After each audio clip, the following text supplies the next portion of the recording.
Fala, meus amigos, tudo na paz, tranquilo? Estou aqui para mais uma aula de filosofia. Nessa aula de filosofia política, nós vamos falar um pouquinho sobre a visão política de Thomas Hobbes. Vamos falar um pouquinho sobre a visão dos contratualistas. O objetivo da aula de hoje é entender a visão do pensador acerca do entendimento sobre o homem e a sociedade, refletir sobre a sua visão política, como ele analisa o Estado e por que da defesa da monarquia absolutista. Ele era um grande defensor do absolutismo monárquico. Antes de mais nada, vamos entender a teoria contratualista. Thomas Hobbes, John Locke, Jean-Jacques Rousseau formam a tríade de pensadores que representam essa teoria. Esses pensadores, eles se recusam à concepção de a sociedade política como uma realidade natural, inscrita na natureza da humanidade. Tese essa exemplarmente demonstrada na antiga filosofia aristotélica. Tanto Aristóteles quanto Platão defendiam que política era natural do homem, que o homem era um ser naturalmente político. Essa frase é do Aristóteles, né? O Platão ele tinha uma visão bastante similar. De acordo com a teoria contratualista, a organização sociopolítica da humanidade não é algo natural, mas sim uma construção artificial, fundada mediante um acordo, um contrato com o qual os seres humanos superam a sua condição de natureza. Cada um desses pensadores enxergava o homem de uma maneira diferente em sua própria natureza. Para tanto, era necessário que tivesse uma terceira pessoa, uma pessoa artificial. Essa pessoa artificial, ela poderia ser designada através de um contrato. Vamos ver um pouquinho sobre a questão dessas teses. As teorias contratualistas, elas se caracterizam por duas teses centrais.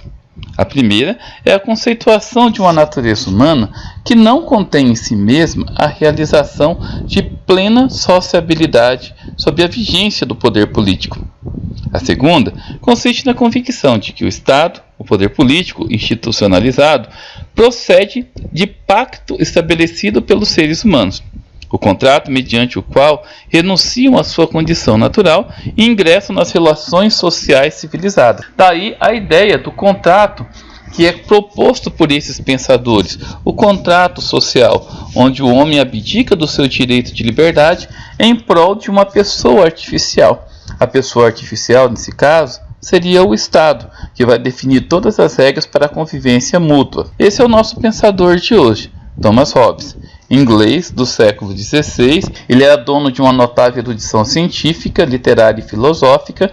Ele foi amigo e se correspondia com importantes intelectuais da época, como Francis Bacon, o pai da filosofia científica moderna, René Descartes, sob o método cartesiano, e Galileu Galilei, ou seja, grandes pensadores científicos da época.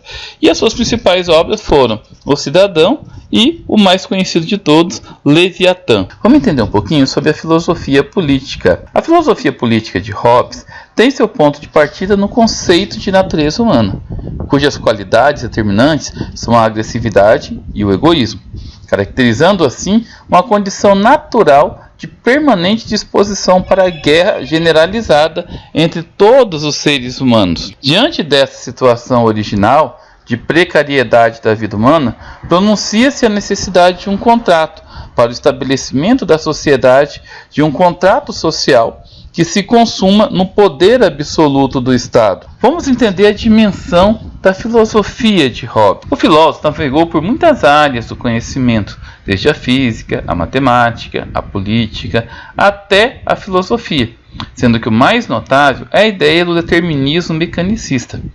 Existir significa ter um corpo em movimento. Na filosofia de Hobbes, as ações humanas se caracterizam por buscar o prazer e evitar a dor e o sofrimento. No universo da humanidade natural não há mediações morais que resultem em ponderações dos seres humanos sobre o valor do seu comportamento, ou seja, da vida. A felicidade para os seres humanos é a busca incessante pelo desejo. Como nós já vimos em outras aulas, lá nas escolas helenísticas, algumas sociedades, algumas escolas entendem que o homem, para ser feliz, ele busca incessantemente o prazer e evita a dor e o sofrimento. Na visão de Hobbes, O homem é naturalmente mau, egoísta, agressivo. O homem ele só pensa em seus próprios interesses. Para Hobbes, o homem ele é naturalmente insocial. Ou seja, nenhum ser humano tem prazer em viver com outro ser humano, com outros homens. Na verdade, os homens, na visão do Hobbes, são um risco para a sobrevivência. São obstáculos que precisam ser removidos. Vamos entender um pouquinho a questão do contrato social e o poder absoluto do Estado. O contrato social é uma legitimidade de sobrevivência da espécie humana, onde os homens abdicam de sua liberdade e da busca incessante por prazer, pela necessidade de sobrevivência da espécie. Nesse sentido, tornam-se necessárias as regras sociais. O pensador sugere a necessidade da transferência do poder para um homem artificial, nesse caso, o Estado. Este é necessário para o cumprimento do contrato social. Cabe ao Estado um poder absoluto e coativo, prescrevendo regras sociais, fixando punições para os eventuais transgressores das normas geopolíticas. Então, Hobbes ele não acredita que o homem ele vai se dar bem sozinho. É necessário alguém para definir o caminho que ele deve seguir na vida, principalmente na sociedade. Esse alguém seria o Estado. Mas o Estado ele só pode existir se houver um acordo dos homens com os homens. Ou seja, esse acordo seria o contrato social. Hobbes baseia seus critérios em 3 formas de governo: a monarquia, ou seja, o governo de um único homem; a aristocracia, um pequeno grupo de pessoas; e a democracia, uma grande quantidade de cidadãos. Ele considera a monarquia a melhor forma de governo, haja vista que os homens têm uma tendência natural à discordância, a disputas e às divisões internas. A monarquia, por sua vez, favorece o predomínio do bem comum, haja vista que a riqueza e a prosperidade da família real está ligada à prosperidade e à riqueza de seus súditos.